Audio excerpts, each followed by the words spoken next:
See, again, I was talking about ethanol the other day, and there was a lot of criticism on about ethanol in the news media.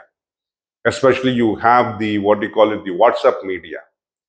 A lot of shouting, harrowing, cursing, and blaming the government, and every activity took place because ethanol. We are going from 1st April. It is going to be 20% ethanol. But now let us understand. Because of ethanol, our purchase of crude is reducing. And I spoke to you about the environmental pollution also, but I'm not talking about it again. But what I'm trying to tell you is because of the reduction in the crude import and mixing ethanol for the purpose of producing fuel, the availability of other type of oils and gas for the purpose of industry remains an additional benefit to them. In this, today we are having a crisis because of the Iranian war. You're finding that the Straits of Hormuz is being strangled by Iran, and the US and Iran and Israel are trying to keep it open so that the oil flows to that straits to China and other places who require the oil from the Middle East. Saudi Arabia, Iraq, LNG from Qatar, and oil from any other place flows through that.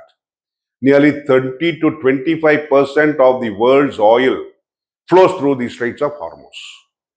Now, the import of Iranian oil by China is more than 40%. And whatever sudden today, China is an economy to be held dealt with carefully because it's got an important role in the world economy. So if the Straits of Hormuz are closed, you are seeing the price of $1 of the Brent crude raising to nearly $80, $90, $100. Now, India is dependent for nearly 85% of its crude from abroad. It was importing from very many places, including Iran.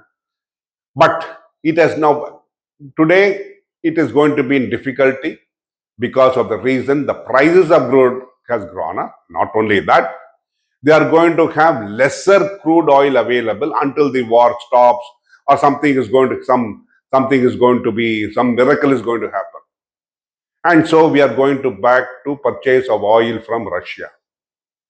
Thankfully, because of our friendship and because of relationship with Russia, we may be able to get it at a concessional rate. It will not be at the rate which we are originally getting, but I'm sure we will be getting it at a better rate than what will be commercially available. Because we have remained friends with them and we have fought the sanctions, we have fought the world when we wanted quality crude for our use to keep our economy alive, to keep our economy going, to keep our economy growing. We got crude from Russia. And Russia, because it was under sanctions, it gave us oil, it was supported, and it gave us oil at a very concessional rate. Now, I'm not saying that it has been used for the purpose of fueling the Ukraine war, but very recently, even as if you look at the newspapers and also the what do you call them, WhatsApp messages, you are able to understand even America has agreed that India gives a lot of support converting this crude into fuel, into other type of products which the world requires. And we are refining that crude, producing for the world market, and we are able to supply to the world market.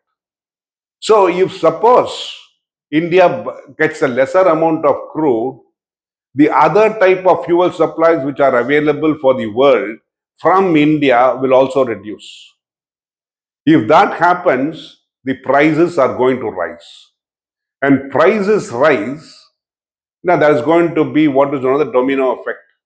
When prices rise, cost of products rise, cost of raw materials rise. When cost of raw materials rise, cost of products again rise. When cost of products rise, sometimes an economy goes into a tailspin. India cannot afford it. India needs oil. So we are going to get it from Russia. That's a different point of view. But what I'm trying to tell you is that ethanol, think about it.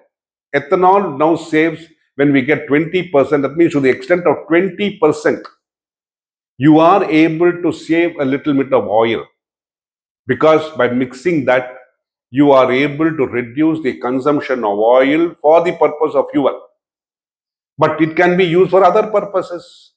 That means it helps and assists in containing prices of other items. It has come at a boon to India today that we are going to have only ethanol by blended fuel from 1st April, 20% ethanol mixed fuel. What does it goes to show? It goes as a good step. We may even go up to 25%.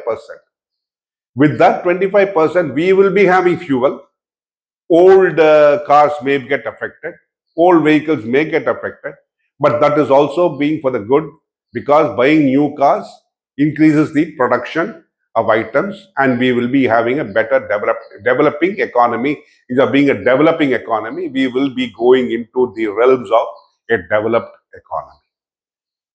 Incidentally, if you look at it, the Maharashtra government has announced in its budget, the CM Fadnavis has said very clearly that it is willing to give a 30% concession in tax for every vehicle purchased in Maharashtra. Currently, if they replace a old vehicle with a new vehicle, based on that, they will be able to get a 30% concession in tax. Now, when that happens, the government has given the central government has given you an incentive. I think if you go in for a new car, you will be able to save about 1.5 lakhs per car. And with this additional 30% incentive being given by the Maharashtra government, you can literally get a motorbike free. If a motorbike costs you 1,50,000 rupees, with all the facilities available for a new motorbike, you may be able to pay a very minimal amount to replace your motorbike or your scooter.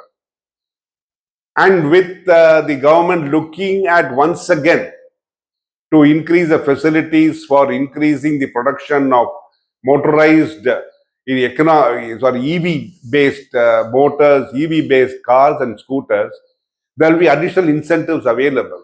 So literally, you will be able to replace your current old vehicle with a new vehicle with assists in using ethanol and with assists in reducing pollution. You will be contributing to that also at a very, very minimal cost.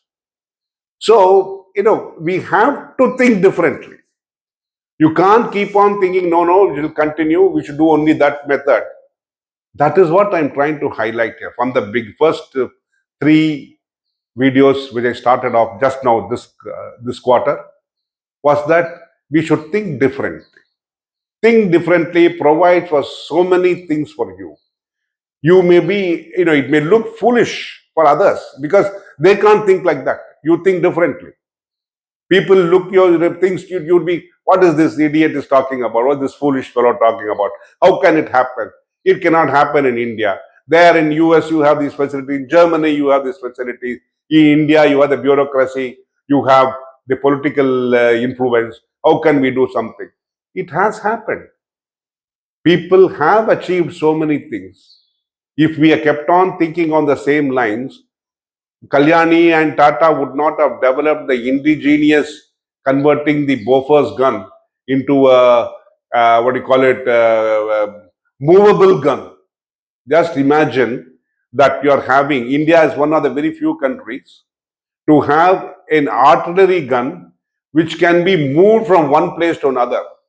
Moving an artillery gun, just imagine, such a heavy thing. It is now being carried on the back of a vehicle and can be moved from one place to another without any difficulty. If people had not thought differently, you would have still be carrying, we'll be carrying the, what you call, just like the original time when we saw the first, when we set up the Sarabhai Center, we had to use donkeys to transport goods. We are continuing the same way. We should think differently. And I'm sure that we shall start think differently. Look foolish, but you'll feel happy when you succeed. Thank you.